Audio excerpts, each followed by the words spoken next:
Welcome to another edition of the Sports One. And we are back. We got the full crew in the house. That is what it's all about. The Yankees, out of any team in the league, are the best equipped to handle a blow like this. I think there is a higher power at play here. He's due law of averages. That dude is the ultimate scrub. It's trash. Yeah. Every person you have in there is fucking trash. Next game, you're going to see a big performance. You can see it in the end of the game, and I'm just totally stoked and excited for this. And we are back. Welcome to another edition of the Sports Port, a Monday edition here. I am your host for the day, Tony. Brian out there on assignment today, dude. Almost forgot about that, to be honest. But we have a great show for you today. Obviously, I guess first off, speaking of the assignment, I believe it's because of the wedding. I'm pretty sure if I remember correctly. So congrats to Corey. There it is, baby. Huge wedding this weekend, Brian, with the speech, whatever. Can't wait to hear about it tomorrow. I'm sure it went really well. You know, Brian, obviously, as you guys see every day, well-versed in the linguistics, I guess, that are needed for a public speech such as that one. But in any case, you got me today, so you're super hyped about that. Maybe not, though. In any case, dude, we have a lot to talk about. Obviously, World Series this weekend. Football Sunday was dope for me, as well as some good hockey being played. Caught some hockey games. Obviously, Rangers we'll talk about. We'll get into. We'll do the full rundown of the NFL. As well as, maybe some other stuff as well. Get to a grid, just me. I don't know. Who knows what's going to happen today? I'll tell you what is going to happen. I have some comments. Do we have Josh B in the house saying, yo, what up, fam? What's up, Josh B? TCA did very good this week again, in their picks. And I guess maybe more importantly is that DTV yet again did not do well. So, what are you going to do, dude? What are you going to do? We're just not making the right picks, I guess. I don't think really anything really hit, dude. Niners, Chargers, Pats. Oh, dude. We have Derek Ho in the house saying hi. What's up, Derek Ho? Glad you're in here, man. Yeah, no, I really am, dude. But in any case, I hope everyone really had a good weekend. Again, the football was awesome. So it was one of those days, too, I was able to just kind of sit back and do the red zone, play some games, hang out, a couple of beers. Shout out to Shipyard, by the way. Brewery, LBI. My buddy Kennedy was there working. Good guy. And my other buddy Jay, you guys know Jay. Last weekend he brought up some beers from the brewery. He's been doing a little bit of work there. Beers are awesome, not gonna lie, dude. So if you're in 99 bottles or your little liquor store, check them out, dude. They had some like German beer out there that's delicious, something German, Pfizer. And that was really good, dude. And then they had some other like blonde, LBI beach ale that was awesome. But then yesterday I had like one of their IPAs, which was really good. And for me, I'm not really an IPA guy. So that's pretty awesome for me. Because I was pleasantly surprised. Because obviously, you get the big pack. You want to be nice because they gave you free beer. Like, oh, dude, hey, I'll try some beer. Obviously, went to the ones that I knew I was going to enjoy first. Save those other ones for a rainy day, or a Sunday, I guess. And they're pleasantly surprised. Fish Boy, we got John Polk in the house. Tony Show is back. It's right, baby. Phone lines are red hot open. 646-285-1259. So you can come on in. Call in. You can talk about whatever, dude. Again, I can go off the beaten path if you want me to, but obviously you talk World Series, talk some Rangers, talk some hockey, some football, whatever, dude. In any case, we're gonna get right into it. So let's go start in the world of the National Football League. This kid is special, man. Think to do that. Gonna run for it. He got it, and there he goes. Oh, the play of the year in the NFL. Throws intercepted by Surtain.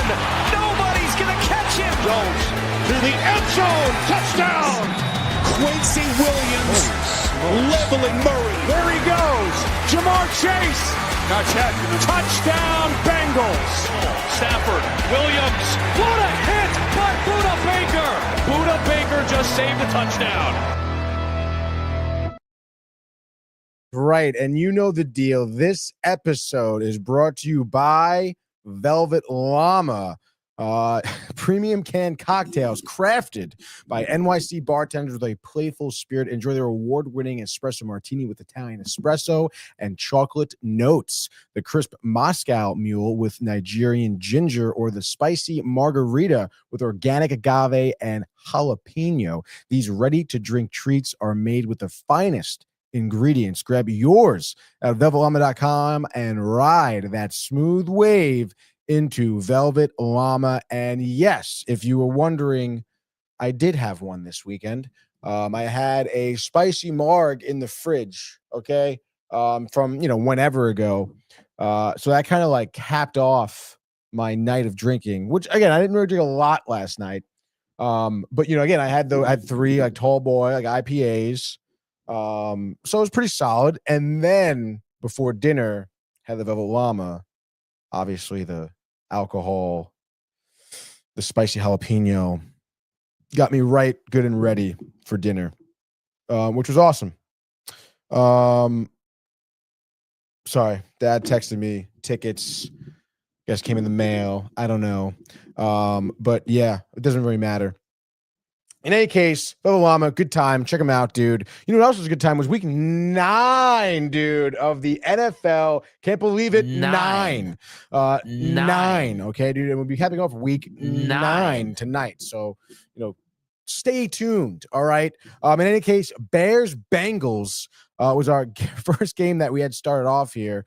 Again, I was actually really dialed in to Red Zone this week. Pretty sick, dude. I think, again, start of the game, maybe I missed a little bit, but in any case, an absolute offensive explosion here from both sides and a huge upset. Honestly, I think there were at least 7 lead changes in this game. Sorry, hold on. Let me just, where's the NFL week 9 recap? I just want to really get the 9 in there for Josh. I know he enjoys the 9. And then John Pollock said it was fun watching the Lions lose the Vikings. Also, great game. And he also asked, Green Bay, are you okay? You lost the Panthers? Yeah, that really sucked. Okay, dude, because I put a little money on Green Bay. And we can get to my bets afterwards because I'm trying to get more insight, I guess. Doesn't really matter. Let's keep going here. Bears, Bengals. And as I said, offensive explosion here. The 7 lead changes, kind of crazy. You look at how this started. Obviously, back-to-back plays, touchdown, kind of crazy in the sense where it starts off with a kick return, okay? Obviously, 7-0, Cincinnati. I mean, I don't know. It just seemed like the Bengals were going to be one of those teams we saw this year, some tough L's. Ben Johnson, honestly, a couple times you're maybe questioning him. You're questioning Caleb Williams for sure, because there's still some other good, I guess, pieces around this team. When you think about, DJ Moore, obviously, I guess really that's the only person. Dunze, all right, has shown to be pretty well. Obviously, didn't do much in this game, but in any case, you kind of thought of this like, 7-0, Bengals are up. Burrow's going to probably throw very well. I know Bengals have bad defense, but the Bears will probably like limp their way to a loss or whatever. They come in with a 12-play, 73-yard drive that results in a touchdown. It was a 2-yard touchdown pass to Trapilo, who was reported as the eligible. He was, I believe, the left tackle, I think, second career reception, first touchdown, obviously. That was kind of cool to see that. Again, and you think, wow, Ben Johnson, kind of using, I guess, a little bit of his noggin, which is pretty sweet. And then we even saw later on in the game, too, the end around, the kind of show this hand, do something with that hand, Caleb Williams in the end zone. I think you really saw a lot of, Ben Johnson finally shining, as the offensive mind that we know him as. Obviously, last season, you think of Detroit, his success there, and the transition to maybe being a head coach, maybe finally looking pretty good for the first time. I don't know. I mean, a lot of people still kind of question Caleb Williams. I mean, look at his stats. He was 20 of 34, so I guess not like crazy efficient, but 230 through the air. You're averaging 8.2 yards a throw. That's awesome. 3 passing touchdowns, no picks, only sacked twice, a QBR of 66. Pretty solid for Caleb Williams, to be honest. You would be looking at that and being, wow, that's probably like one of your better starts, this year. Last week against Baltimore at 285. Probably somewhere around the same amount of efficiency, but no touchdown passes. Yesterday he had 3. So again, I don't know. I mean, I think maybe the jury is still out. The jury is still out. The Chris Drury is still out. The jury is still out. I think maybe on Williams for me at least, but I don't know. Him and Johnson maybe trending in the right direction. Maybe the Bears trending in the right direction. I mean, they're over 500 now, right? They're well over 5. They're 5-3. 2 games over 500. I'm not going to sit here and say we're going to see them maybe in the playoffs. I mean, probably not, I guess. You're probably more likely to see them than the Bengals, I feel. That's for sure. 3-6. Tough loss for them. Obviously quarterback injury for Joe Burrow continues to be a big problem. Defense continues to be a big problem. Offensive line continues to be a big problem too. There was a few plays by I guess I can look it up, but I'm pretty sure Flacco got sacked a few times. Flacco got sacked 3 times. But still, obviously, his offense was there, 31 of 47, 470 through the air, 4 touchdowns, did throw 2 picks. I want to say one was probably the Hail Mary at the end, I think, right? Or something. Just trying to make something out of nothing. So obviously you take the 2 picks with a great assault. Chase Brown rushing 11 carries for 37 yards. Obviously the Bengals not rushing for a lot at all. You had Kyle Monengal, Guy, 176 on the ground. 26 carries here. Again, you're looking at another player who is maybe having one of his better games this season. The Rutgers product, obviously, hands down. I mean, having a $176 on the ground was definitely his best. Also, most carries so far this season. No touchdown passes, but obviously, or rushing touchdowns, I should say. But obviously doing the job in terms of getting the Bears in scoring position. And it was a crazy back and forth. I kind of feel like, I'm trying to. I think was it the Bengals that were playing the picket fence defense towards the end and kind of just trying to, I guess limit the damage. But I don't know, man. It's just it wasn't really good. I feel like kind of some poor coaching maybe there in Cincinnati as well. But again, at 3-6, 2-3 at home, even when Joe Burrow comes back. I mean, I don't anticipate them really doing anything at all, to be honest. I mean, the defense is trash, right? I mean, Burrow could come in here and throw and, put up 42 points for the Bengals. But if you give up 47, you're still losing this game with Joe Burrow. So, I mean, it just seems that there's a lot of different holes there in Cincinnati, and they're going absolutely nowhere.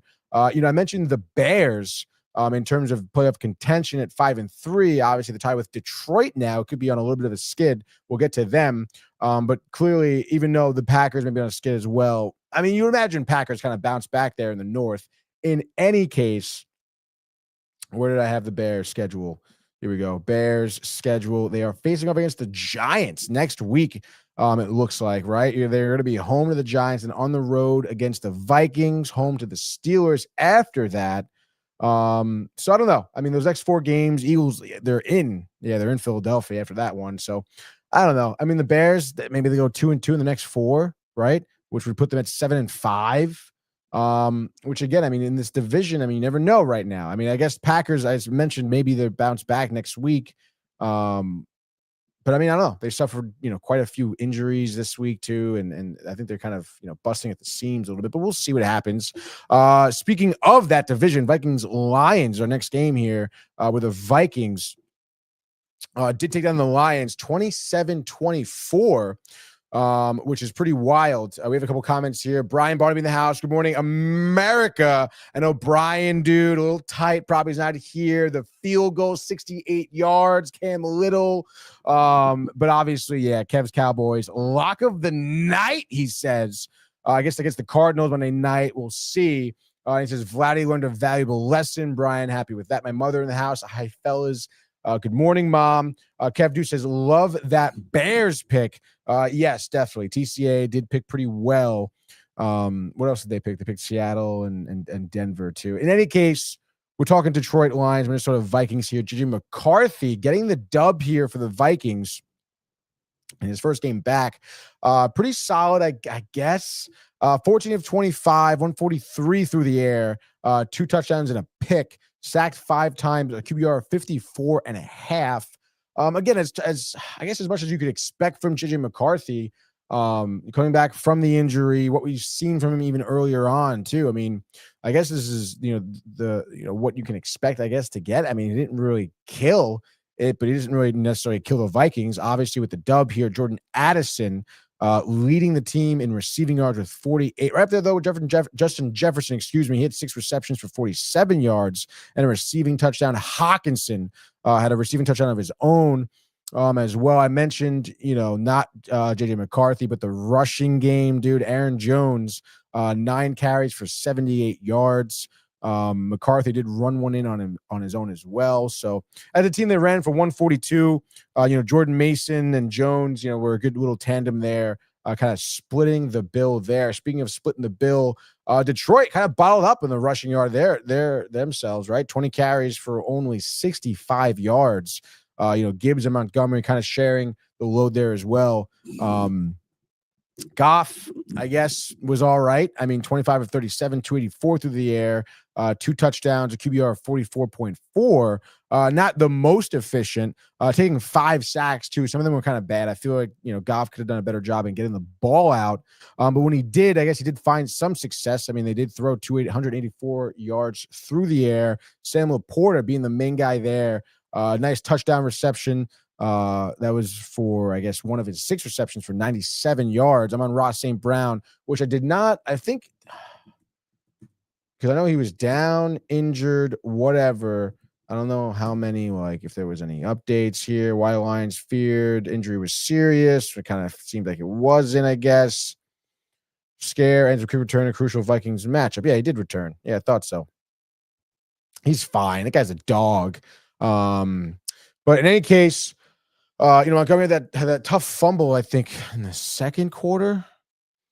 Play-by-play here. The fumble was in the third quarter, the second half, I guess. But obviously that turnover was kind of detrimental there. It was a 17-14 game. And just after 3 plays, you fumble the ball there. The Vikings get it back third quarter, up by only a field goal. They end up marching down the field. And that was when McCarthy kind of ran in on his own, I believe, which, made it 24-14 there. And then again, Lions march on the field. And if they into good scoring position, incompletion there, sack there, end up going for the field goal. And I feel like that was kind of the story of the night, I feel like, for for the Lions. And they had that tough blocked field goal too in the fourth quarter. That was kind of tough, dude. So kind of unfortunate. Offense seemed to get bottled up by the Vikings defense. I don't know. I mean, I guess we'll see what happens to the Lions, but I don't know. They seem like that they're fading a little bit. I know they're 5-3. The division is still up for grabs. And they've been good, obviously. I mean, Hutchinson, the extension, whatever. Goff has been great so far this year. But this is definitely a tough L. Definitely one you didn't really expect. And now you kind of again, I guess you're lucky the Packers lost too. But yeah, I guess we'll see. And I mean, the Detroit, in terms of what is up next for them, I guess they're playing the Commanders next week, which I guess is kind of solid. I feel like the Commanders kind of in a rough spot. And then you have Eagles on the road. Those are back-to-back road games. And then you have 3 games in a row at home, Giants, Packers, Cowboys. So you figure next 5 games. I mean, I feel like you're a lock to win 2, I guess. Eagles are going to be tough. Packers could be tough. Divisional game. That's always tough. And then the boys, you imagine, is a win. But you never know. I guess we'll see what happens. But I mean, that game against the Packers, put a red circle around that one, because I would imagine that'll probably be for leading the division. And I guess we'll see where the Bears are at in terms of 5 games ahead. But in any case, pretty exciting stuff, I guess, there for Minnesota. We'll see about JJ McCarthy. I mean, a lot of people kind of questioned him as well in the quarterback position. And still do, obviously. But again, you think, whatever, the injury, coming back, give him some time. But there's no time here are the Green Bay Packers, who lost this game 16-13, kind of ruined my parlay a little bit. Jordan Love, not the best of games, I guess. Did throw for 273, but no touchdowns. Did throw the pick. Only sacked once, was 26 of 37, QBR of 66. So I guess some guys kind of pray for that. Bryce Young, I guess, kind of had, again, somewhat of a Bryce Young performance, 11 of 20, 102 through the air, 1 pick, 1 sack. Not great. Rico Dowdle. Well, Dowdle had a Dowdle performance, 25 carries, 130 on the ground, 2 rushing touchdowns. And that was obviously a lot of what the Panthers offense was all day long, which, again, is really no surprise. Some receptions to McMillan, 4 for 46, over 6 targets. Dowdle had 2 receptions out of the backfield as well for 11 yards gained. But I mean, again, that's what you expect from the Panthers, to come out here to run the ball a lot, for Young to be, young, I guess, throw a pick, not much offensive, I guess, explosiveness out of there. And then to put up 16 points. And if you said, like, to me on Friday, oh, wow, like the Panthers are going to put up 16 points, man. Like, you sure you're going to bet on the Packers? I'd be like, hell yeah, man. I mean, like, Packers could put up 30 easy. Well, they didn't. They put up 13. They lost, kind of getting bottled up. Didn't really have much of a rushing game. Josh Jacobs, 17 carries for 87. He was good. But other than that, they just rushed, that was it. I mean, they rushed for 104 on the ground. Manuel Wilson had 6 carries for 16 yards. I guess Josh Jacobs, just 17 carries, I guess, would be maybe the problem. Like, maybe you want to run him some more. Romeo Doubs had a day. He had 10 targets, 7 receptions. That's definitely a season high for Romeo Doubs, 91 yards through the air, but there was not a passing touchdown. So, again, I mean, I know the injuries, whatever, but you would imagine, the Packers will just be able to score. I mean, I don't know. That first quarter was odd. Panthers punted, and then the Packers fumbled, right? And that was like the end of the quarter, I think. Second quarter, again, Panthers throw a pick. Bryce Young threw a pick to start the second quarter, I think. That gives the Packers a chance to march downfield. What are you doing? You do 9 plays, have to end in a field goal, kind of unable, to get the touchdown there. Incompletion. I think there was it was like 3rd and 23. I think you're on the 23-yard, maybe 25 yards out. In any case, you just could not move the ball past the 30 or whatever it was. He took a sack, I think, at that time, threw an incomplete pass. It wasn't good, unfortunately. As Ernie in the house says, nice to hear from you, Ernie.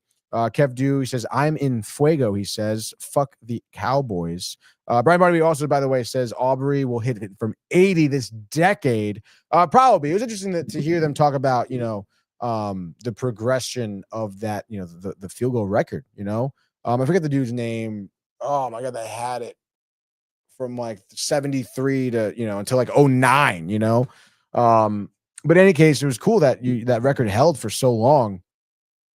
And then, you get, kickers like Aubrey, kind of breaking this record a lot.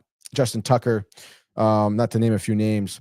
But Ernie says, not panicking, just had a bad outing by the boys, bounce back next week. Against a good team, he says, which I guess is a good segue because you're looking, you're looking at the next weekend. It's a good team, I guess, in the Eagles. Yeah, that's gonna be tough. I mean, I guess you do have them at home, which is nice.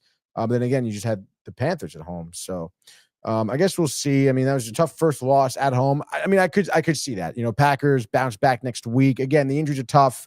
I think Matthew Golden also left the game, I think.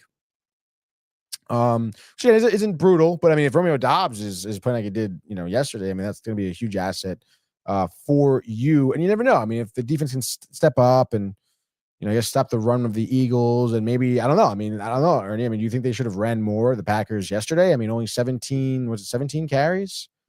I think, right? In any case, like, why not run the ball 30 times, I mean, I know it's like Love passing good. Josh Jacobs, 17 carries, 87. Just keep going. 5 yards every time. Like, why wouldn't you just do that? I don't know. I guess we'll see what happens. Golden, Watson, Jacobs a couple times. That's right. You're right. It's tough, dude. In any case, I guess we'll see what happens next week. I mean, Eagles are going to be a tough matchup. It was a pretty tough matchup with the Chargers Titans here, because Chargers almost kind of blew it here, 27-20 as they remain victorious, improved to 6-3. Titans down to 1-8, winless at home. Herbert, 19 of 29, 250, 2 passing touchdowns, the 1 pick, which he seems to be good for a pick a game, obviously. But according to people on TikTok, these picks aren't his fault, QBR 58.4. Herbert ran for 57 yards on his own with a rushing touchdown. So that was pretty huge. Cam Ward, again, I guess, a Cam Ward type of day. I mean, maybe a little bit better than what you're used to. 12 of 21, though, 145 through the air, which I guess is maybe more yards, but no touchdowns, no picks, sacked 4 times. Tony Pollard, I guess, had an okay game, 10 for 56 there. No touchdowns. They rushed for 88 yards as a team. But obviously you're like, wow, man, like what's going on here? You got like, you're talking about Cam Ward, talking about Tony Pollard running, whatever. But then you're like, hey man, like what, like how, where are the touchdowns coming from? Well, there was a punt return. Was there a pick 6? I don't think there was a pick 6. But the Titans had a punt return early. I'm looking at the defense here. QB hits, touchdowns. Yeah, Cody Barton. It was a pick 6. I thought so.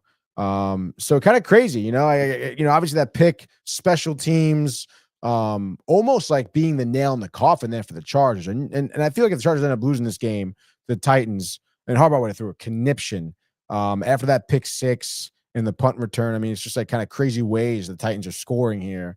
But in any case, I mean, Herbert still looked good. Again, the 1 pick is what you're worried about. Happened to be a pick 6. That's again, it remains to be a huge question mark, for Justin Herbert. I mean, 8 picks, his 8 interceptions this year through 9 weeks. I mean, it's not a good stat. And again, I know it's just listen. Again, going back to some things that I've read online, whatever. People talking about me, talking about Justin Herbert, the picks, problems. It's like, yeah, a lot of them are tipped to the line. But it's like, don't throw the fucking ball, dude. Like, you get some 6'5" linemen in your face. Like, maybe scramble instead. Maybe throw it away instead. The fact is, when this ball is leaving your hand, it's getting intercepted. So, like, think twice. Think twice about doing that again. How many times are you going to let it get tipped? It's a significant problem. And this is, obviously Justin Herbert, someone who had only 3 picks, I think, last regular season. Then I think, right, he threw 3 picks in his playoff game last year. And if this is just going to get worse, I mean, I don't know, dude. We'll see what happens. Ernie's sending me something. Is Ernie talking shit, dude?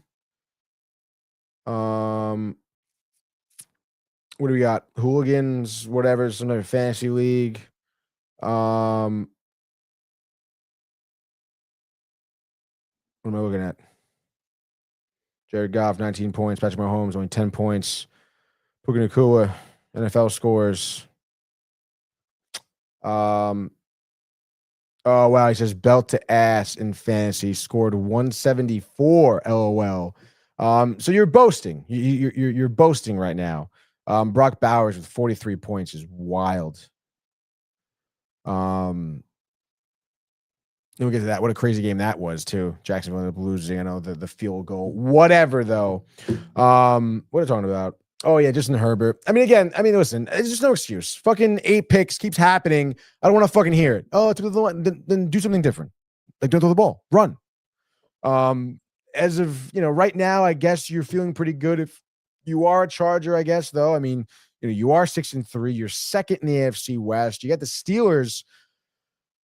Prime time next Sunday, right? So, I mean, prime time game, Aaron Rodgers, big opportunity to prove yourself there.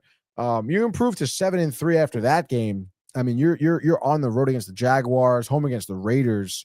You're thinking you can make this 2-game win streak 5 in a row at that point, So see what happens. See if Herbert can kind of, keep the ball on his side of the field. Titans, I mean, really no need to talk about that, to be honest. Let's go next game. Falcons, Patriots, Gillette Stadium. How many fucking signs we're going to see? 28-3, Falcons, Pats. Like, I get it. All right. We all know. But it was definitely a thriller, for the Pats, for the New England Patriots. They improved to 7-2. Wild. To think that they are on top of their division with the way the Bills are playing. They're still first in the AFC East. Drake May, big reason why, 19 of 29, 259 through the air, an average 8.9 yards, 2 touchdowns, the pick, sacked 6 times, QBR 50.5. Obviously not exotic for what we've seen from Drake May, but I mean, he was gutsy, he was gritty, he was getting the ball out when he needed to, taking too many sacks, definitely hold on to the ball too much. But this game was definitely a whirlwind, kind of even down to the buzzer where it looked like Atlanta was going to come out with this. But it kind of started here. First quarter, a 10-play drive there resulting in a touchdown, 7-0. After back-to-back punts, Atlanta finally scores at the end of the first quarter. It was a touchdown pass to Drake London, who had himself a day. I believe he had the hat trick on the day. Michael Penix looking all right there, pushing his offense down the field. Second quarter, Pats answer a long 12-play drive of their own, resulting in a touchdown to, I guess, Jennings. That's right, dude. Jennings, the left guard. That was kind of wild. It was a run. In any case, 14-7, Vrabel, the offensive prowess. The defense, forcing a 3-and-out, for the Falcons. Then here we go. Pats yet again rushing down the field. A couple big runs, a 58-yard pass to Douglas, which was ridiculous. A great pass from Drake May. Kind of put, I guess, New England on Atlanta's 31-yard line. Then an 11-yard pass to Stephon Diggs, baby, with a touchdown there. That was pretty huge. Made it 21-7 before the half. You did have, the Falcons marching down the field after a fumble by who? Unfortunately, it was by Drake May. It was a sack fumble, baby. Eat your lunch. Falcons, and that was kind of a turning point for the Falcons. Instead it's 21-7, maybe even the Pats ended up with some points after that drive going to the half. Instead, you score after the fumble, make them pay. It's 21-14. Feels like a totally different game. Third quarter, Pats started with the ball, have a good drive, 15 plays, eating up a lot of clock. Results in a field goal though, 24-14 at that point, and then yet again another 3-and-out by the Falcons. I mean, again, it's just nonsense, I think there was a penalty off the kickoff, whatever. You're coming in, Robinson, run, didn't see that coming, and then Penix drops back, incomplete pass, didn't see that coming, and then again, they're forced to pass. Penix isn't really that great, in my opinion. 3-and-out. And that was, I think, the story of the Falcons. Unfortunately for the Patriots, it was the turnovers that really blew it there. Second play of the next drive, intercepted a deep pass over the middle, intercepted by Bates at the 32-yard line. And he rushes for 17 yards. That will be the end of the quarter there. Falcons end up getting a field goal, make it 17-24, one possession game. Pats next drive for the first time in the game, punt it, which is kind of wild. And then here comes the Falcons, dude. They rush down the field, 8-yard touchdown pass to Drake London. That was his third of the game. Extra point is no good, dog. Romo, I believe there was someone off the edge that was like going to block this. So he kind of tried to go around the guy. Did not work. Doesn't matter. So, I mean, what are you going to do there? I mean, 23-24, Pats come out, have to punt 3-and-out. Oh, my God. But then Falcons unable to get the job done. They end up having a punt it back to the Patriots, which, I don't know, I kind of feel like it was a 4th and 8, maybe. No, maybe. Oh, the intentional grounding. That's right, dude. Penix got caught for the intentional grounding because he thought it would have been fine, but it wasn't. Get pulled back. Don't have it. Blow it. Patriots clock 23-24. And the Pats roll, dude. 7-2. People were saying the Pats are back. Kind of crazy to say that, but I mean, it does feel like that. I mentioned they're 7-2. You mentioned that they are back. They are winners of 6 in a row, my guy. They do have the Bucks next, who are coming off of the bye week, I guess, right? So could be tough. They are in Tampa, but Bucks are kind of, bleeding at the seams here in terms of injuries and stuff like that. So I don't know. I guess we'll see what happens. Then they're on the road against the Jets. Win, like, are you kidding me? Pats, Jets. And then they're in Cincinnati. at home against the Giants. So the next 4 games for them are kind of favorable. They could be, watch your calendar, December 14th. All right. Pats at home against the Bills. No doubt that's going to be division in hand type of scenario. But I guess we'll see what happens. We'll be talking about the Bills too later on. And then I guess on the other side of things for Atlanta, they're third in the NFC South here at 3-5. Again, I mean, Panthers, I guess, are doing better than normal, but Baker seems to be running away with the division, even with the injuries. So really, what playoff hopes do they have now? Penix seems donezo, to be honest. And I mean, the rest of their schedule, what do we got? Colts, Panthers, Saints, Jets. So, I mean, I guess in theory, you could go 2-2 in your next 4, but I mean, that's going to do you no good. Moving on down the line, speaking of, I guess, maybe some hometown flavor, Giants dropped their game to the Niners 34-24. Who would have thought, dude? Mac Jones having a day, 19 of 24, 235 through the air, 2 touchdowns, no picks, only sacked twice. The QBR of 76.4, dialed. McCaffrey being his own thing, 28 carries, 106 yards through the air with a touchdown. Brian Robinson Jr., a touchdown of his own. And McCaffrey had 2 touchdowns on the day, 1 receiving, 1 rushing. Juwan Jennings had the other receiving touchdown for the team. I mean, it's Christian McCaffrey all day long, dude. 5 receptions, 67 yards. George Kittle, 4 for 32, 4 targets. Efficient, but I guess not what you want from him for fantasy. In any case, I mean, I don't know. I mean, I guess this kind of seems, I know Giants, high, dart. But I mean, I don't know, man. I mean, obviously, losing Tibbs is tough. Devin Singletary running the ball there. It was just Jackson Dart being athletic, I guess, and trying to get the ball to Wan'Dale Robinson 9 times for 46 yards. Darius Slayton 5 times for 62 yards. I mean, Theo Johnson, Gunnar Oslowski. These guys, tight ends, love that Dart's using his tight ends. I mean, maybe that's something to look at for next year, but at 2-7, you're garbage time, Speaking of, I guess, on the other end of things, Niners, who are 6-3, third in their division, they're going to be looking at the Rams next week.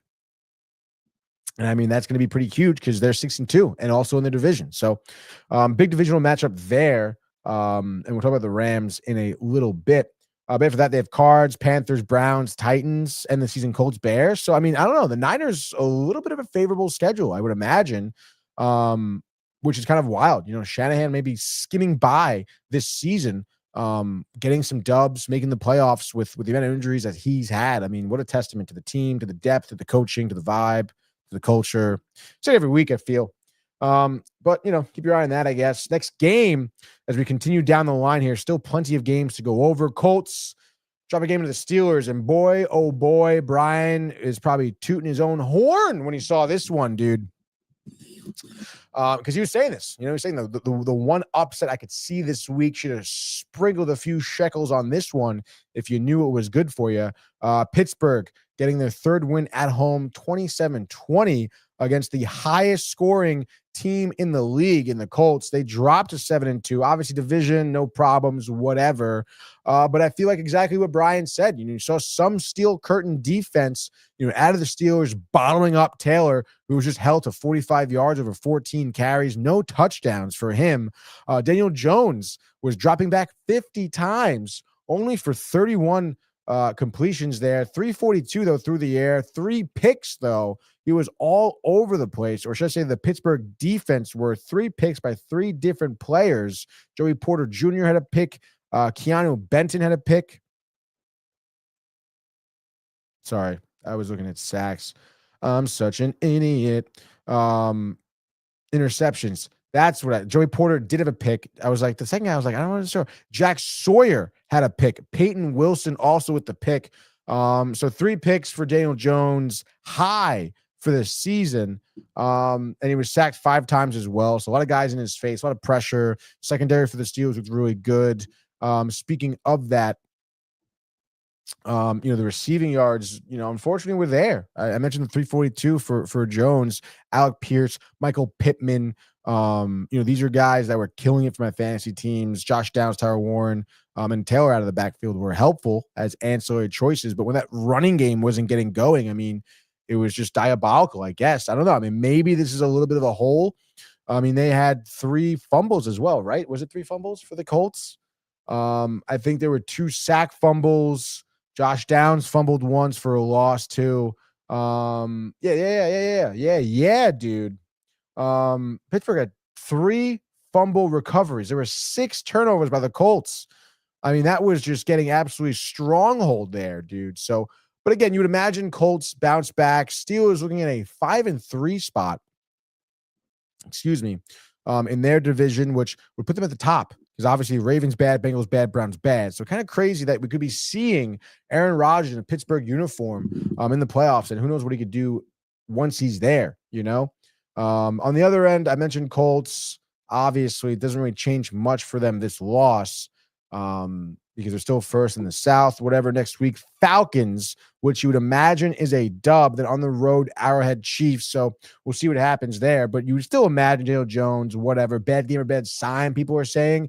I mean, it was complete just unraveling there with the 6 turnovers.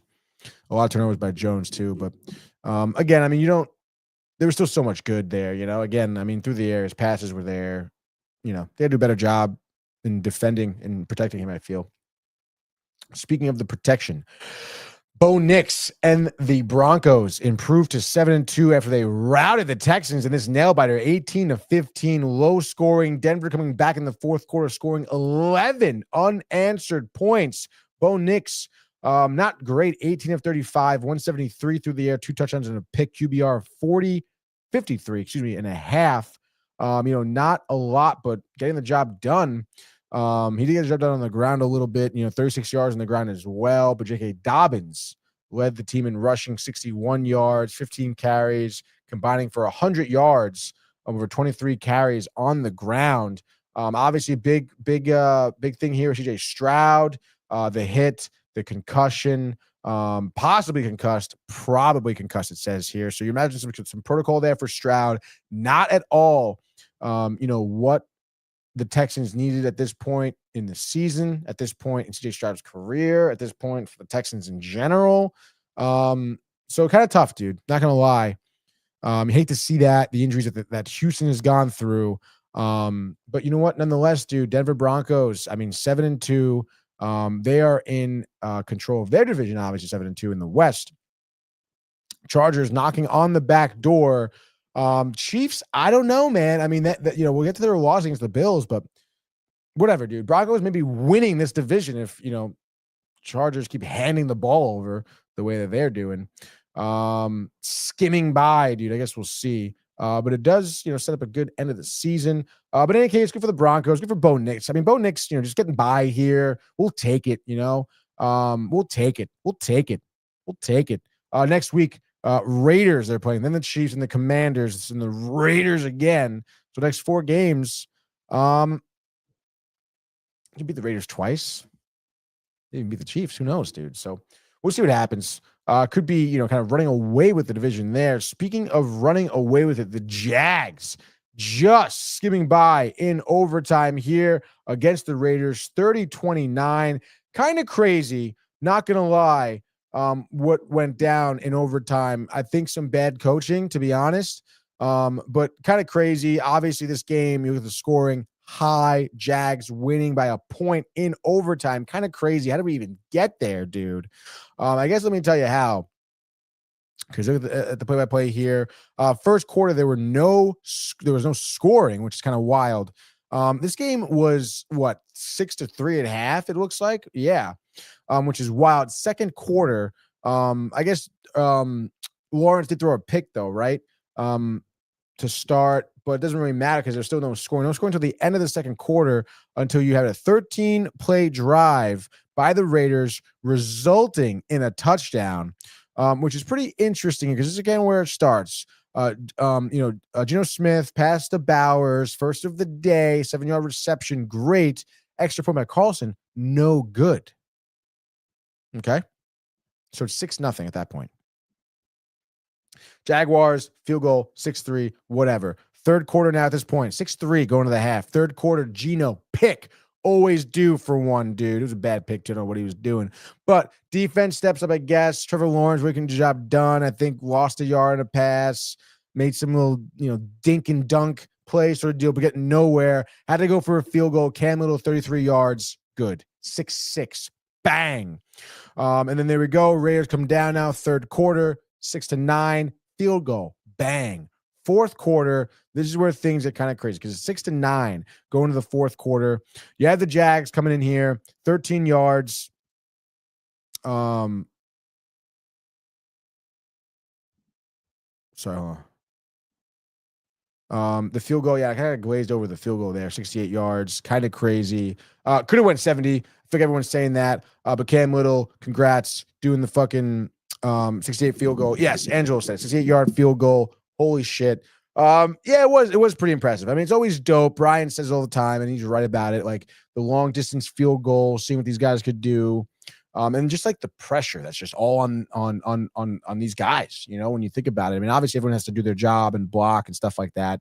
And obviously the center has to snap the ball, holder has to hold it correctly. But boy, I mean, what pressure, I mean, especially nowadays when I'm seeing all the kids who do it with fucking Pat McAfee. Pat McAfee, dude, when I'm seeing all the guys that do that, I mean, some of them really just suck, and they like buckle under the pressure. But hey, I mean, good for Cam Little. In any case, back to the game, fourth quarter, 13-9. After we do have a Jacksonville Jaguar 7-yard touchdown run by Trevor Lawrence up the middle, looking pretty good. Extra point was good. Raiders come down the field, 9 plays, 69 yards, with a touchdown. Bowers again. They exchange touchdowns yet again, dude. All of a sudden, now it's 20-23. Clock is ticking down in the fourth quarter. Field goal now for the Jags. What do you know? It was good. It was a 48-yarder. Cam Little, the points, fantasy. Who had him? Who knows? 23-23. Raiders run a play at the end of the half. No good there. And then overtime. I mean, boy, dude. I mean, the Jags come down here and march down the field. 10 plays, 44 yards. A couple good runs by Tootin. ETN was good too. I mean, it was a nice drive. They were really pulling together, which resulted in another Trevor Lawrence rushing touchdown. Made it 30-23. And to be honest, kind of like felt like that was the game. I kind of did not think the Raiders would have the ability to come down, especially after seeing Geno get sacked on like 2nd and 5, right? Which made it a 3rd and 10 again. But then a 22-yard pass to Tucker gave him the first down, new life, new set of downs, and they started rolling a little bit. And then you get the pass over the middle for Bowers. I mean, just like they drew it up all game long. Pete Carroll, great job there. But they go for the 2-point conversion. They go for the win. Which, I don't know, man. I would not have done that. I understand your kicker, kind of comes out there, misses an extra point, early in the game. Maybe you're worried about him missing an extra point now, pressure's even higher. But, I don't know. I mean, I think you have to have confidence in your kicker. Listen, I don't know. I mean, let's look at this guy for a second. All right, let's just take a deep dive.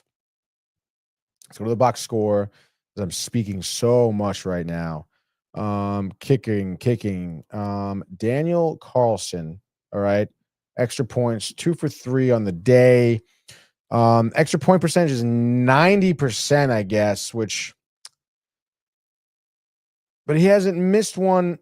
It's this season. No, I don't know about this season. Let's see. Can't be. It has to miss at least one, I guess, right? Let's look at this, dude. So for all these games, extra points, he was 2 for 3. He's 10 for 11 on the year. That was the first one he missed. So I don't know. I really don't think there's much of an excuse here. I think this is like just a poor decision. I don't know. Am I missing something here? Like, let me know if I'm missing something by Pete Carroll. Poor decision, because it's just like why wouldn't you try this guy out there, tie it up, and then put the ball in Trevor Lawrence's hands again? Like, to be honest, because he could throw a pick. Like, he could make a mistake. And then your offense is back on the field, and then you just need like a field goal to win it. You know, I mean, like, going for 2 there, I feel was unnecessary. And I'm trying to remember the play. I feel like Bowers it wasn't there for him, but it's like, yeah, like that's where they're gonna go. Everyone knows that, you know. And it's like, is Geno Smith really the guy to trust? I mean, 2-point conversion, like, game on the line, and you're putting in the hands of Geno Smith. I mean, I don't know, man. I just think this was some bad coaching over there. I don't know if Kev Dew agrees with me here, because obviously tough loss there. But I guess Jags deserved it. Cam Little deserved the win. You break the record, you deserve the win, and that's what they say. And that's what happened. So I guess good for the Jags. They're 5-3, but they're going nowhere, I guess, too, right? I mean, Brian's down the Jags. And that's really about it, right? I mean, think about it. I mean, are they getting into the wild card? Bills or the Pats will take one. Actually, maybe, now that I'm thinking about it. Nah, maybe not. I mean, I guess they'll be in the running with the Chiefs for one, maybe, right? Chargers and Broncos. Everything stays put now, right? I guess so. In any case, dude, right? Playoffs here. Wins tiebreaker over Baltimore based on head-to-head win percentage. Who cares about that shit, boy? So I guess let's keep going. We have a couple more games here. This is just a marathon. 3 games left, and then tonight's game. Saints Rams, I guess 34-10. I mean, nothing crazy about there. All right, dude. I am so fucking tight, by the way. Saints, can't win a game on the road. Can't win a game at all. Only 1 game won. Giants, what up, dude? Log back in. I gotta look at this fucking ticket I had, dude. I had this fucking, and Brian's gonna laugh. So I had this 8-leg parlay. I had James Cook anytime touchdown, which did not hit. Damn.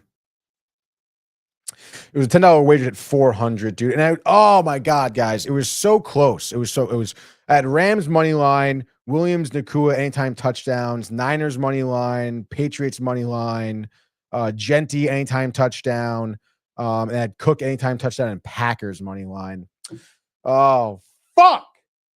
It's just like, I don't even care about the money. It's $10 I lost. I just wanted to win. I just want the feeling of winning, and $400. I mean, again, the parlay would have been sick. But in any case, fucking whatever, dude, didn't work out. Packers blew it. But I guess in any sense, so did James Cook. How does James Cook not score? What the fuck, dude? 27 carries, 114 yards. Let's get to that game anyway. Okay, because Rams 34-10. Honestly, Rams, the division's gonna be crazy. Down to the wire, 6-2. Fucking Puka Nakua. Like, as long as he's healthy, they're gonna keep winning games. Okay. Saints are losers. Bills, Chiefs. Great game here. 28-21. Again, Chiefs, Mahomes, just dude, down the stretch. And again, I mean, pretty solid 50 QBR, no passing touchdowns. Kind of odd there, but it doesn't really matter. Threw for 250 through the air. Did have the 1 pick, though. Really, passing touchdowns was coming at a premium, it seemed, last night, because none for Mahomes, 1 for Allen. And then, of course, you had 2 rushing touchdowns by Allen, 1 by Ty Johnson as well. That accounted for the 3 touchdowns they had. So that was kind of cool. And then, of course, what am I talking about? I guess just Kansas City coming down 8 points in the 4th quarter. I mean, just not getting the job done, I guess. I don't really want to hear the whole rep thing. Especially that I guess the pick in the 4th quarter was, but not really, because if you think about it, I mean, there was pick in the 4th quarter. Bills missed a field goal. They were open. Mahomes just can't get it done. Look at that last drive, 4 plays, 18 yards, 3 incompletions out of the 4 plays. An 18-yard pass to Xavier Worthy. Cooking, watch out. Incomplete to Bosa. Incomplete to Bishop. Incomplete to Rousseau. Not good. That was the end of the game. So, again, it just seems like that the Kansas City Chiefs, who, oh my God, I forget the stat. I think they won They won 12 one-possession games last season, now have lost 4 this year. I think they were 12-1 in one-possession games, or single-digit games, something like that. And this year, they're 0-4. So, I mean, clearly that scenario, like these scenarios are not working out for the Chiefs anymore. And I don't know, I feel like, I mean, not for nothing. I mean, I feel like when you look at those games, you try to remember, I mean, obviously last year you're thinking, wow, like blocked field goals, big defensive stops, a field goal to win the game sort of deal, a lot coming from defense or special teams. It seems like normally, other than that, like you would see Mahomes, having some crazy athletic play, or Andy Reid would draw up some crazy play that would have a lot of deception and motion and whatever, to kind of, win their way. So, I mean, you're not really seeing that this year. So I don't know, man. I mean, it seems like the Chiefs are not going to go on that run. And even if they do, I mean, who's to say? I honestly, I hope that they do. I hope they see the Bills in the playoffs, because I want to see Josh Allen beat the Chiefs. That's like been the one thing, right? I feel like that Josh Allen has not done, beat the Chiefs, win the Super Bowl. So I don't know. I mean, I guess we'll see what happens with the Chiefs. They are in Denver next week. So, I mean, that's not, I feel like, the best matchup for them. I know Bo Nix didn't have a great game. They only scored 15, 18 points this past week. Maybe it's chalking up to a bounce back by, Mahomes and the Chiefs, and be like, hey man, they can kind of flex your muscles, put up 32, 35 points in the Broncos and take the win. But that's not easy, then you're back home against the Colts. That's not going to be easy either. You're probably going to have to score 35 points to win that game. So, you score 70 points the next 2 weeks. There's going to be a lot of offense out of you guys, which you haven't seen a ton, I guess, of necessarily. It's been kind of up and down, I suppose. But, you're looking at splitting the next 2 games. You're 6-5 in your division. I mean, I don't know. I mean, again, if you lose to the Broncos, that's bad. If you're 6-5 and they're, 8-4 or 8-3, and then the Chargers are 7-4. I mean, maybe if the Chargers blow it, I mean, you could be looking at it, but I don't know. Chiefs are in some hot water, man. Angelo says, I think kicker has most pressure than most positions. Yeah, I would say so. I mean, obviously when you think about, the highest pressure, I mean, maybe, I mean, a lot of people probably say the quarterback, obviously you leading the offense, whatever, but I mean, picks are going to happen. Incompletions are going to happen, you took the sack, offensive, whatever, dude. It's just when the kicker misses a field goal, it's just, unless it's something egregious by the holder or the snapper, it's just not good. But I guess we'll see. I wonder that time code down. I kind of forgot the time code, but I think it's 55. Bang. I think I was talking Chiefs, I think. Doesn't really matter. But I mean, I would say too, I mean, kicker definitely, like I said, no margin for error. I mean, you miss one, especially nowadays. I mean, you miss one at 50. People are like, yo, dude, people are kicking field goals 15 yards deeper than that, and you're missing it from 50. What are you, D2 high school, D2 college, whatever, man. That was a great game.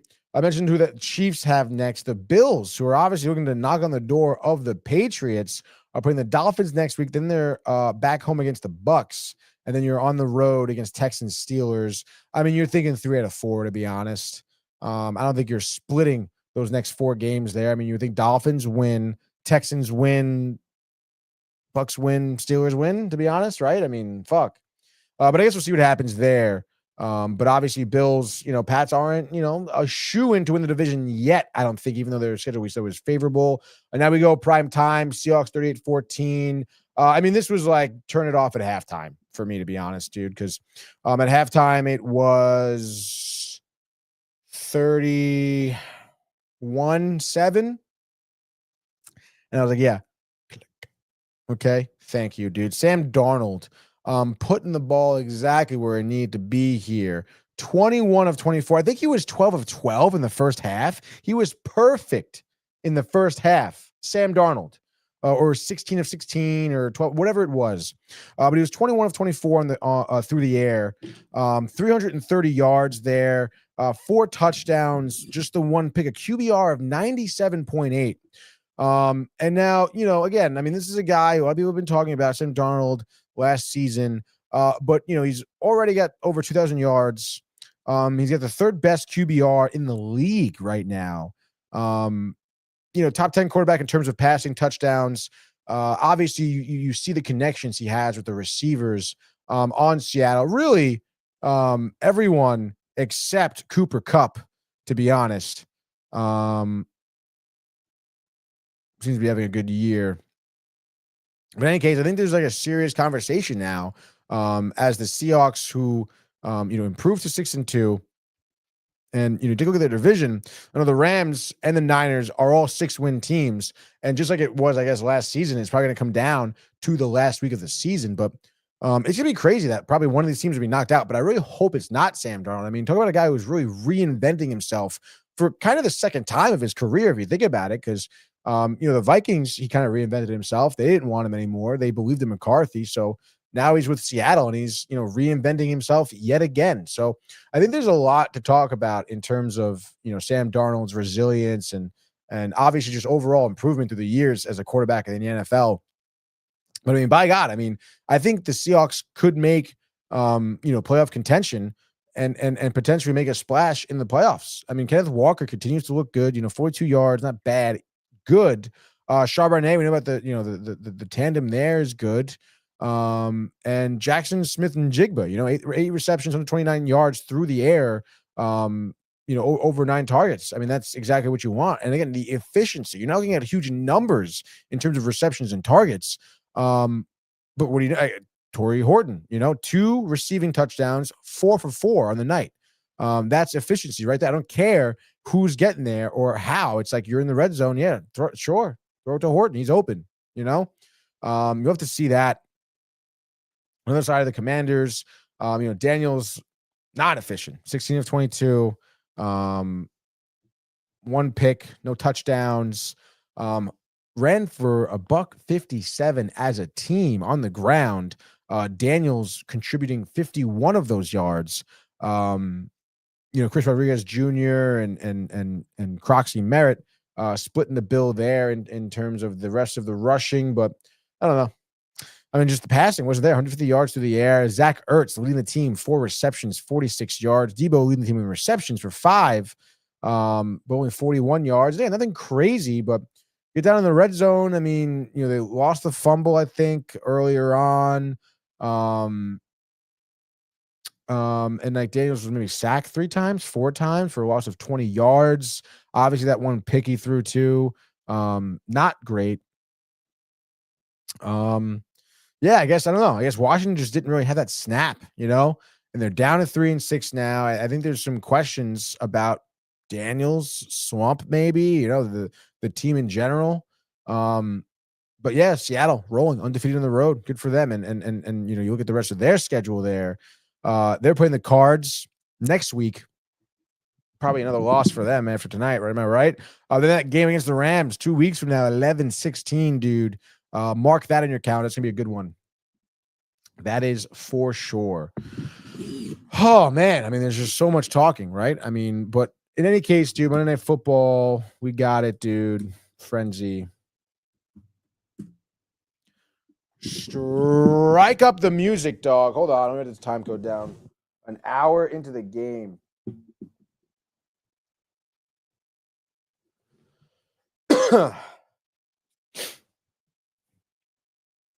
All right. Let's get ready. Approach the bench. Approach the bench. There's nobody calling right now. Let me know if you want to make a call. Dude, Siri's been like on my ass like all fucking day, dude. Kind of crazy.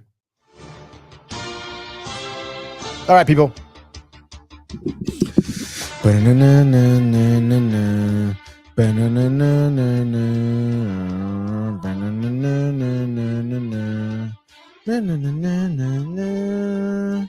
Let's go now. AT&T Stadium. AT&T Stadium Monday night, baby. You got the Cowboys hosting the Arizona Cardinals, 8:15. Cowboys coming here 2-0-1 at home. That one tie, we know who it was to, but 2-0 nonetheless, which is good. I mean, obviously 2 years ago, they were their undefeated streak at home, kind of great last year, getting blown up a little bit. Speaking of blowing up their season, 3-4-1 Cardinals, 2-5-1 here. Looks like the ESPN matchup predictor has the Dallas Cowboys a 66.6% chance of winning this game. That is the devil number. Stay away. No, I mean, I don't know, man. I mean, I feel like, Cowboys -3.5, over under is 54.5. On the money line, Cowboys -165. Boy, and the Cowboys opened at -2.5, dude, which is kind of wild. People still hammering the over, hammering the spread. I would say give me the boys at -3.5. I don't really understand, to be honest. What is the attraction in the Cardinals there? +3.5. I mean, I think they're just trying to bait you. I don't know. I mean, I feel like Brian. I mean, I don't know, Brian. I mean, the -3.5 here on the spread, does that feel like a trap, though? Feels like a trap. Because you're thinking, oh, wow, boys, -3. Like, they're going to win by a touchdown. They're going to win by a fucking touchdown. And they're going to win by a touchdown. I think they're going to win by a touchdown. Okay, so I'm going to hammer the Cowboys. I'm going to hammer the over. I think Dak Prescott, 3 passing touchdowns, throws for maybe 237 through the air. Maybe we'll throw a pick, but probably not. I put him down for a rushing touchdown of his own as well. So 4 total touchdowns on the day. And it's going to be everything is through the air. Pickens, 2 receiving touchdowns. He's going to have maybe a $129 through the air. And again, I mean, maybe the Cards come out. Maybe they put up 21 points. Maybe. But I'm telling you right now, the Cowboys are put up 28. And I would hammer that, I feel like, right? And that is just going to be in the over, too. I mean, the over is getting up there, 54.5. But I'll still hammer the boys in the spread, the boys outright if you want to, and the boys in the over. I mean, I feel like you're hammering the boys all night long, dude. And you can chop that up. Chop it up, Brian. Chop it up. Josh B. All right? Have that as a bite. Hammer the boys all night long. Cowboys win this game 28-21. Dallas in the over. Parlay it, dude. Book it right now. Bang. And that's it, dude. I don't know why I wrote down that time code too, because it's too much here. All right, and we're rolling. I can't believe I didn't think I'd be honestly on for an hour today, but here I am, dude. I'm just talking nonsense. Talking Sam Darnold, dude. Imagine if he's on the Jets, put up these numbers. I mean, oh my goodness. But that's enough about football. Okay, we did enough football. Probably talk more tomorrow too with Brian because he's missing out on the recaps here. But I guess for now, let's just go to the world of Major League Baseball.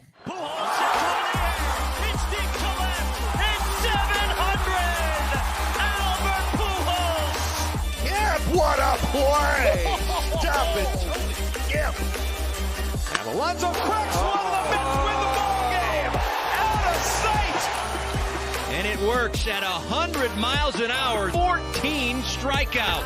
Drove deep to left field. There it goes. See ya. All right, dude. We're putting it in there. By the way, FanDuel.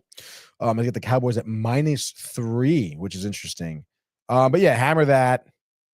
Hammer the money line. I'm not going to touch the over-under. I don't want to do that. -118 on the spread. Anytime touchdowns.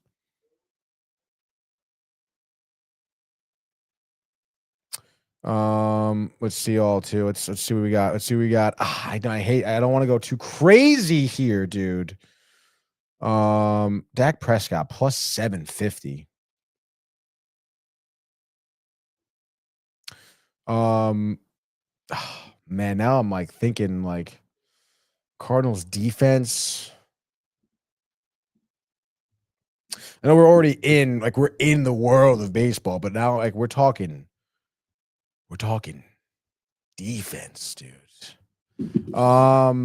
Let's see. Best defenses, NFL 2025. season. Let's do that. AI says, "Go fuck yourself. Stop betting." Let's see, dude. I just want like, defensive yards here. We're going down. Cardinals are 19th. On average, they allow 335 yards as a defense, and they've allowed 16 touchdowns allowed through 9 weeks. 9 goes into 16 less than 2 times. But the Cowboys, though, dude. Cowboys have a worse defense. Cowboys have the 31st ranked defense. Defense sucks. But all right, dude. That's it. It's over, dude. It's over, dude. It's over. Nobody cares. Nobody's even listening right now. Dallas. Yeah, dude, this is a little parlay action here. Dallas -3. Pickens, Lamb, Prescott, touchdowns. $10 to win 600. And this is it, dude. I guess this is going to be my Tony bet of the night. It's kind of a crazy parlay, I suppose. But if you want to tail it, go for it, dude. You got Dallas at -3, George Pickens, anytime touchdown, CeeDee Lamb, anytime touchdown, Dak Prescott, anytime touchdown. Yeah, dude, again, like I kind of like, I know maybe people will be making fun of me, whatever, for this one. But it could be like, I'm kind of like, kind of up on the money a little bit. So you're kind of feeling a little good. You're going to get crazy with the bets. And then you lose it all. And then you end up being down the money, which is fine. But you never know. I mean, 10 to win 600. It's a little bit, dude. It's a little bit. Nothing crazy. All right. KC is not ass. Kansas City. I guess Kansas City's not ass. Like Kansas City, like the Chiefs. Oh, because the Chiefs are ass. I mean, they're in some trouble, Josh B. Tony all up in here in the parlays. That's a lot of touchdowns. You never know. I know that's 3 touchdowns. But again, I mean, I'm saying, like, the over-under is 52.5. There's going to be a lot of touchdowns here. They both have some pretty like bottom half defenses. Cowboys have one of the. I mean, that doesn't really matter, but Cardinals have the 19th worst defense, right, or whatever it says, or the whatever 19th defense, doesn't matter. Oh yeah, that's it. I did it. I even put it through. All right, dude. Let's fucking keep it centered here. Okay, we're in the baseball. I know Josh B. Josh B's doubting. Like, who says that? That's a lot of touchdowns. I don't need that negativity, dude. You fucking Eddie Mush. I don't want you put him in the fucking bathroom. All right. Dodgers World Series. All right, listen, Brian. I know whatever, dude. I gotta write this in the banner, by the way. Dodgers win World Series. Kind of crazy, by the way. This is probably one of the craziest games, baseball games that I've seen in a long time. Dodgers win this one 5-4 in extra innings, dude. I mean, game 7, extra innings. I mean, are you kidding me, dude? In Toronto, I mean, the history, whatever. But Toronto, kind of blew it in my opinion. Dodgers did what the Dodgers do, and I was, shout out to Riley, and the Horseshoe was there at the Horseshoe with him watching the game. People watching Game 7 riled. A bunch of people being fucking all anti-America were rooting for Toronto. That's why sometimes I fucking hate like Southport and Fairfield, Connecticut, because it's just like what do you like? Oh, dude, this woman. Oh my god, dude. Like literally. Oh man, I wish I had like a woman that I knew who was there, who was like 6'5" and yoked, who could just beat the shit out of this woman, because that's what I need to happen, dude. Because she comes over and it's like, oh man, she's just like trash, just with like just hammered, and she was like 55, 50. I don't know. I'm bad at guessing women's ages to begin with, so but she was older, But she comes over all like, are you guys like watching the game? And then like me and Riley are sitting there like watching the game. So it's like, yeah. Oh man, like it's crazy. Like Game 7, like World Series. And yeah. It's what inning is that? I wasn't really like paying attention before. Like, what is it? What? And I was like, it's the bottom of the 8th right now. Oh my god! Like, what is this? So like, what's happening right now? And I'm like, well, Will Smith just hit a home run. tied up the game at 4-4. But I think at that time, I forget, like somebody had ripped a double to lead off. Maybe Boba Fett ripped a double to lead off. And then it was like Snell out of the game, I think is what it was at that point. It was the Max Muncy homer. Sorry, the Will Smith homer. It was the Max Muncy homer. That was wild. And of course, Max Muncy, too, of all fucking players. And it's like, oh man, like, you know, I'm just like, who are you rooting for? I'm rooting for Toronto, you know, because it's like, oh man, I just don't want like, I don't want like American team winning, you know, like, oh. And I was like, oh. I was like, all right. Like, oh my God, dude, like what? Like, fucking read the room, lady. Like, what are we talking about? What are you talking about? You don't want America to win in the world. It's what are you talking about?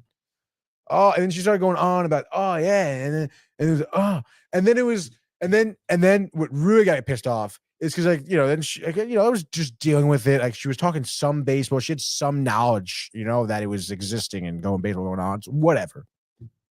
And then there's like a pause, and then she goes, oh, what inning is it? I was like, oh my God. I was like, it is the bottom of the 8th. I said just like that. She's like, oh. She's like, what kind of walked away. But like, what the fuck, man? Like, oh my God, dude. Josh B. Butler says, hey, I want you to win. You fucking better watch me to win, dude. Great watch. LMAO. Yeah, dude, the catch, you know, obviously the outfield, oh my God, dude. I mean, really, like, what a crazy game. What a crazy series. I mean, to go 7 games, after so many people, you know, kind of underestimated the Blue Jays in terms of coming back, you know. Dodgers, the 18th inning game, they won that one. They're up 2. It's like, oh no, they're gonna win. Oh, they're up 3-3. Like, and I understand, like, obviously Dodgers are winning this game, but like, damn, I mean, you literally could not get any closer than you did. And I mean, it is so sad to see a Savage give up that run against Max Muncy, right? And then in the 9th, it was Hoffman that gave up the run, I believe. To Rojas, which again, like Rojas, oh my God. What a home run to tie it, dude. Like, that was so ridiculous. And the fact that they came back on all solo shots, like, are you kidding me? Are you kidding me? And those are the guys that are clutch every postseason. The Will Smith. I think he had the most innings caught as a catcher in the history of the World Series. And obviously, you know, the walk-off, or not the walk-off, but the go-ahead homer, you know? And then, boy, I mean, that Yamamoto coming out there, pitching 2 2/3 to close out this game, giving up just 1 hit. Every pitch, there's just pitching to Vladdy in big spots, pitching to Boba Fett in big spots. It all coming down to Dalton Varsho. You know, crazy, dude. But that is the difference. I mean, that's the difference, right? You know, in these crucial times of a Game 7 in the World Series, it's your 7th, your 6 through 9. Okay, your Will Smith, your Rojas, your Max Muncy's. You know, Toronto didn't have that. You know, Varsho, Kirk, in big moments, like, what are they doing? They grounded out in double plays. Kirk did well. Kirk had a good game. I think he was 3 for 4. But still, I mean, that's those are the moments you need out of those players, is the solo shot, you know. Will Smith, what do you know? Kind of crazy. Kind of crazy, dude. But in any case, congrats to the Dodgers going back to back. Kike, 3rd World Series. Ernie's happy for that. Kershaw, I mean, what a story for there. Retire, top of the mountain. Oy. Ohtani, getting another one, you know. Yeah, Yamamoto definitely deserved it. MVP, what's up? It was really just tremendous. I don't know. I hated the Dodgers, says Angelo, but I didn't want Toronto to win. Yeah, I don't know. I mean, again, if Toronto won, if Scherzer got one, that would have been cool. But instead, you get the Dodgers winning back-to-back. I mean, they're a very, very well-run organization. And I don't want to fucking hear the budgets and whatnots. because I mean, you're looking at teams like the Yankees, like the Mets, who had similar budgets, and they haven't played baseball in a little bit. So I mean, they have the budget and they're a well-run organization. It's not, and you need both. I mean, that's what championship teams typically need, especially if you plan on going like back-to-back championships, which hasn't happened in over 2 decades, right? In about 2 decades, give or take. So yeah, dude, I mean, good for them. Congrats. Good job. It's gonna be sad that baseball is over, to be honest. I am sad that baseball is over. But what's not over is you're verifying that I'm a human. Am I gonna have to the hell is that? I've never seen that. All right, that's fine. Anyway, doesn't matter. It doesn't really matter. We're doing a immaculate grid because that doesn't end. Season's over. More grids. Every grid. Every day. And I don't really think I'm gonna get much into, honestly, the other grids. I don't know if I'm even gonna do hockey. It's just so fucking tough by myself. And then also just I should have done more on the weekend just to get motivated and jacked up and the juices flowing in the brains. But in any case, dude, where's the grid? There's the grid. Strike up some music, dude, for baseball. I guess some maybe different baseball music soon. I don't know. I mean, it's all right. The grid. I can get through it, I guess. I don't think I'm gonna lose the grid by any chance, but I mean, if you think about some players and some names and some what have yous, let's see, dude. St. Louis Hall of Fame. That's gonna be probably a tough one, but the career WAR, I guess we can go Keith Hernandez, right? There we go. That's a good one. 2% there. Cardinals, Yankees. Obviously, got Goldschmidt, Harrison Bader, I mean, Bader may be low, maybe not, but I'm pretty sure Luke Voit got some serious innings, right? Luke Voit can be that much. The big man, bang, 2%. And then Dodgers, Yankees again. You can think of a bunch of different people. Curtis Granderson. You think Curtis Granderson is high? Voit, wow, I could call Yanks, Cards, Miguel. Oh, sorry, I was not. Sorry, I gotta, especially now since I'm also thinking. I'm not looking at the comments either. Just says nice. What do you think about Yankees, Dodgers, Curtis Granderson? Or maybe people forget Eovaldi pitched for those teams, maybe, right? Eovaldi with the Yankees. Chad Curtis, Yanks, LA. I will go Chad Curtis. Chad Curtis. Chard Curtis. 0.07, dog. Let's go, Josh B. Kevin Brown, he says also, I guess. Or maybe something Yankees Braves. Kevin Brown. Yankees Braves, I mean, Robinson, Cano. I mean, you think people would think about Cano? Because you can go Josh Donaldson. But I mean, that'll be too high, probably. Kev Deuce says, let's go. I don't know much about Kevin Brown. I'm not going to lie, dude. I can look him up right now. Kevo, dude, looks like Dodgers. Wow,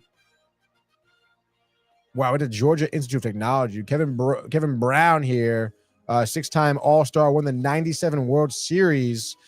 With who? Not the Yankees. No, looks like it was Dodgers, Yankees, yeah. So you think Cano, right? Cano, I like Cano. 1800, Kev Dew can help. What? 1800? Browns, yeah, for LAX. Okay, let's just dial in here. Let's do Robinson Cano. Robinson Cano, dude. It's a Cano, man. And then there we go, dude. You know what? Braves Hall of Fame. You think, oh my God, what do I do? Babe Ruth, I feel like is 1-800 Kev Dew. Oh, 1-800. Okay, I see what Kev Dew's saying. That's actually funny. Good job, Kev. We know Babe Ruth. I think Babe Ruth, Hall of Fame, Braves. Who thinks about that? We've never done it before. I think it's like a 5%er, 2%er, 3%, dude. Hall of Fame is gonna be kind of tough, dude. I'm not gonna lie. I mean, again, Dodgers, you think out of the box stuff. I mean, Dodgers Hall of Fame, you could go a million different players. Sandy Koufax would be a lot, but I feel like you want to think like Gil Hodges, former Met great. Gil Hodges. Play for the Dodgers. Play for the Brooklyn Dodgers, I think, too. 2% for Gil Hodges. Don LaGreca. Fernando Valenzuela says, Kev Do, I would imagine not for Cardinals Hall of Fame. I mean, I don't know, 40 career WAR. I mean, do you think we can get away with Andrew Jones? You think that'll be good? Braves, Andrew Jones, probably high. Dennis Eckersley, Cards Hall of Fame. I mean, again, I don't want to. You think like Lou Brock? You think Dennis Eck? All right, so we can go Eck or Lou Brock. I would think Lou Brock would be higher than Dennis Eck, I guess, right? But obviously, let's just go Eck. I don't care. I'm kind of over it, to be honest. 1% for the D-man. Let's go, dude. And then let's do Andrew Jones for the career WAR. Right? I think people forget about Jones. Maybe 5%. I'll fucking take that, baby. And then 40 career WAR for the Dodgers. I mean, I feel like maybe you could get cute and try to go Shohei. Maybe people don't think Shohei right now. Because like, whoa, Shohei. But I guess this is, again, I'm kind of over it. Let's just go Shohei Ohtani. 6% for combined 23, dude. Thank you, Josh B. Thank you, everybody. Thank you for Kev Do as well. Kevin Brown, 40 WAR. Kevin Brown. Well, it's over now, dude. And honestly, I'm not gonna do any of the grid. I'm not gonna go to the hardwood. We're gonna go to the gridiron. We're gonna go real quick though to the World National Hockey League. Speed, here he comes. McDavid shoots, top shelf, he scores! Captain with the overtime winner! That's the nail, great hit, Cameron. It's a world-class hit right here. Tomsky stepping, rink wide, made the full split save. Are you kidding me? Turn, side of the net, between the legs, and they score! Filthy! David Pasternak, the silver trophy to the Golden Knights. I mean, Josh B said it right there. Rangers, baby, back-to-back wins in overtime. And Will Cooley, I think, with the assist by Mr. Miller. So he's got his hand in both overtime wins. JT Miller, thick fingers in the dough. Focaccia. And it's gonna be sick, dude. Kev wants to help the NFL, dude. Just come back tomorrow. It's almost noon already, dude. I want to talk like some hockey, dude. I was maybe gonna pull up some hockey bets for tonight, but I don't know. I already kind of put that parlay together. I don't like. It's like just take it easy, all right? Just like take a deep breath, okay, dude. I mean, I'm just like my fingers are just like trembling thinking about winning this bet right now. It's sick, dude. I can see how people just like get addicted to just betting all their money. Which is, I didn't do the fucking profit boost. Can I do that right now? 100%. I guess maybe I'll have to do send it, dude. Because I got to reuse selections. No, I don't want to reuse selections. I know it's tough, dude. It's all right. Rangers, baby, let's go, dude. Bang. Good morning, all. Donna Lee, dude. Donna Lee just waking up at 11:30. Wow, good for you, Donna. Good for you. But in any case, I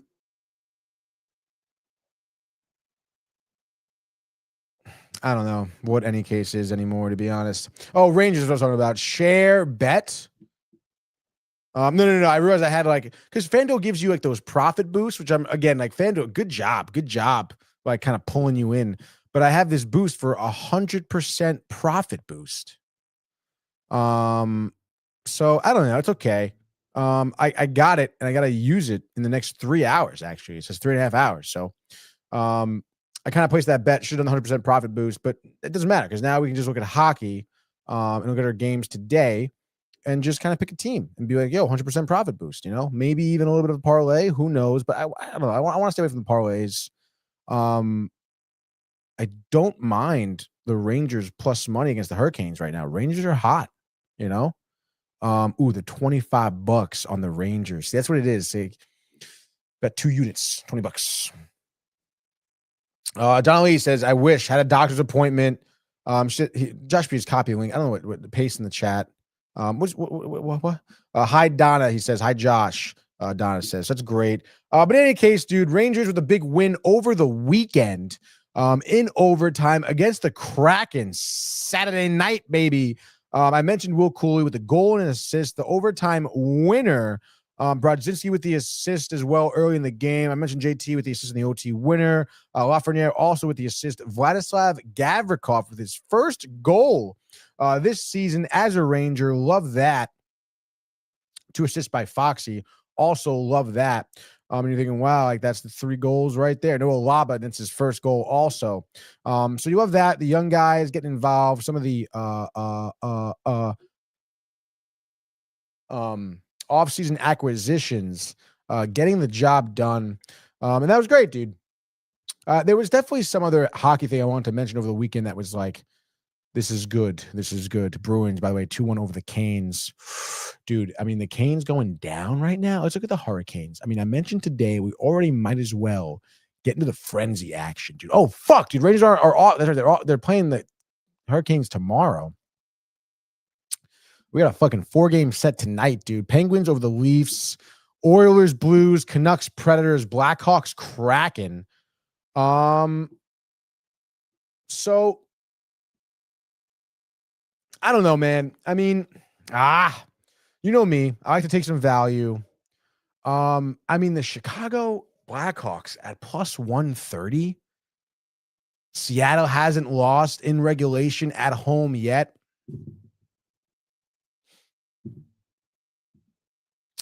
Working off that OT loss, too. I mean, I don't know, dude. It's kind of tough. I'm not going to lie. I mean, I guess we'll see what happens. But I would say if that's a bet I want with some plus money, dude, I guess that's what I'm going for. The plus 130.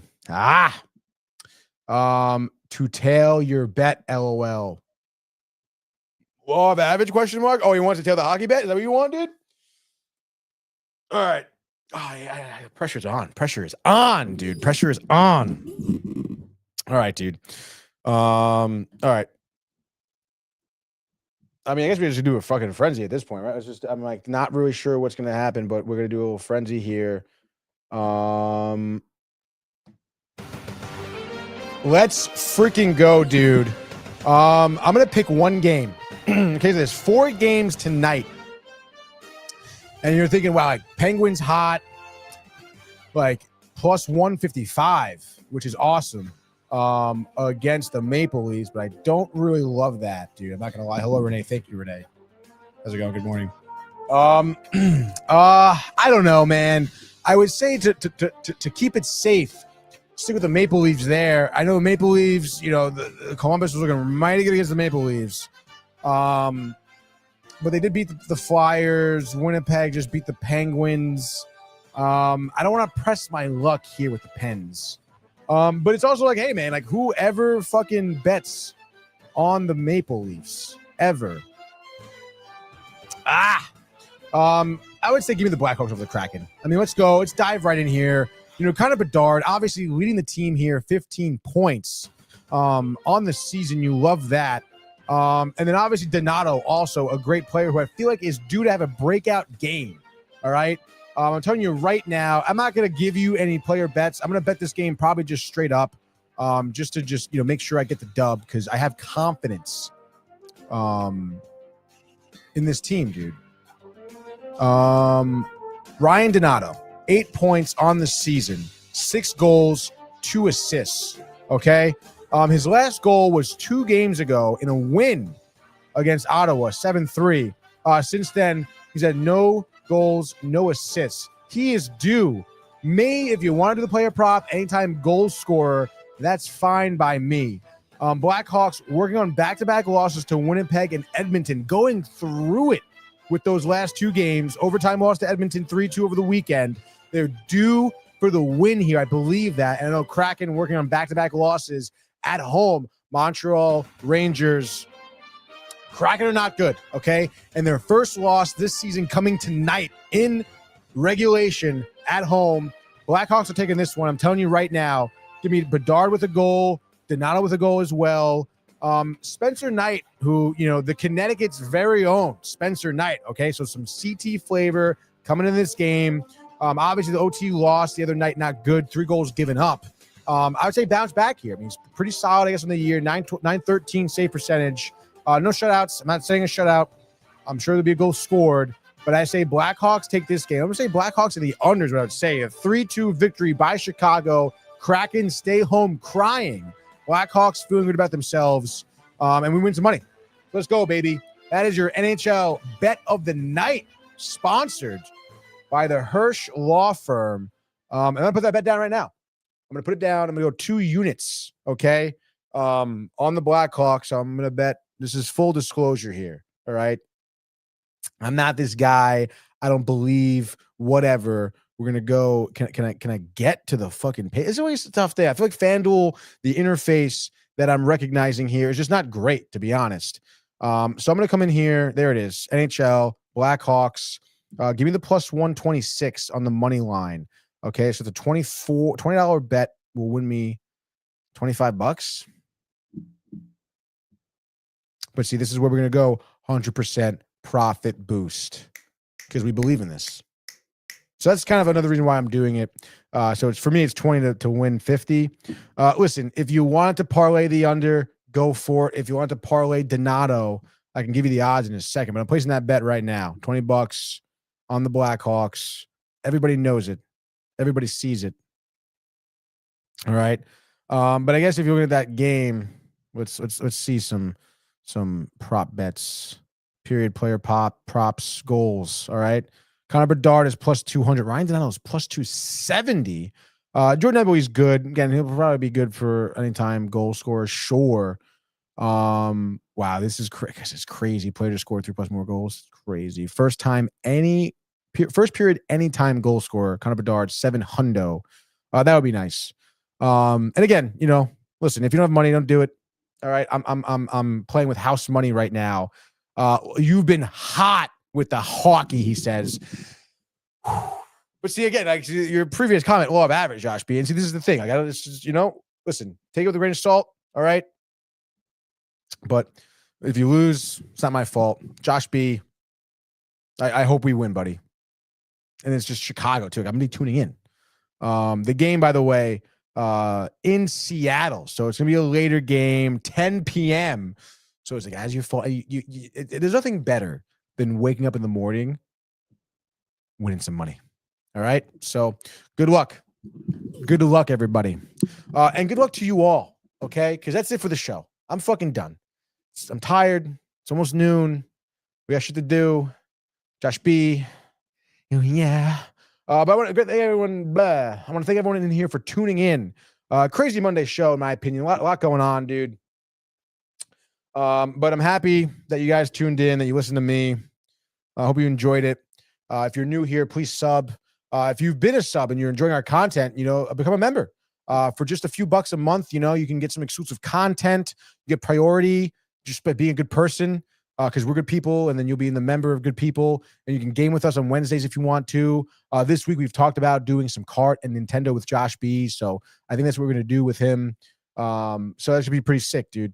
And notifications button too. YouTube is the way to be, dude. I've been hammering YouTube recently. YouTube's a great job. YouTube's a good app, dude. Josh B, by the way, at the buzzer says, "Great show, brother. Thank you, Josh. Could have done it without you. Couldn't have done it without any of you." And you know the deal. We'll be back here tomorrow, AIS 10 p.m. with Brian Barnaby. Hopefully recapping some bets, some wins. All right, dude. And then hopefully we'll be talking some Rangers tomorrow because obviously we know the deal. Hurricanes, whatever. Let's fucking go, Josh B. And subscribe, costume, whatever. We'll see you mañana. Hey guys, Tony here from Downtime TV checking in. I want to thank all our fans out there who's been liking, subscribing, sharing our content. You guys are the best. You guys are our bloodline. You make us love what we do. Thanks again.